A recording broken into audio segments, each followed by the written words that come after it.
Closing arguments today in the trial of a former Spokane pastor accused of trying to kidnap and rape a restaurant employee.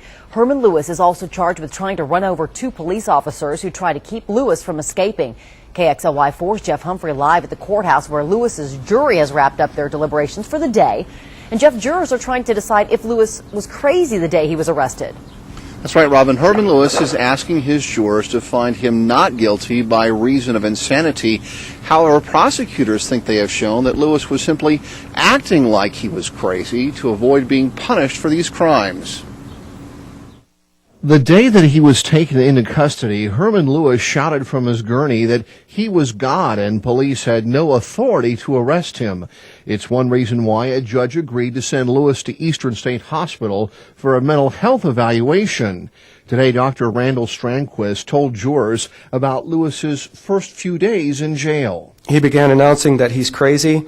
He was defecating on the floor and urinating on it and engaging in headbanging. But by then, Lewis had already videotaped this confession with police, telling detectives that after the incident at the restaurant, he decided to fake being crazy on the advice of his drug dealer. He stated that he was told by Mr. Harris that if he ever got in trouble with the police, to act crazy because the police would not put a crazy man in jail.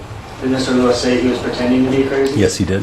However, defense attorneys insist that as part of his post-traumatic stress disorder, one of Lewis's alter egos made that confession, as in only a guy who is truly mentally ill would admit trying to kidnap a cook. I went in there asking for food, and there's this white girl, and I used to go and talk to her, give her the money, and I tried to get her to get from behind the counter and go with me and have sex. She didn't want to, so I started dragging her out the door. Lewis also admitted punching an elderly restaurant customer who tried to defend the victim, who offered tearful testimony about her ordeal.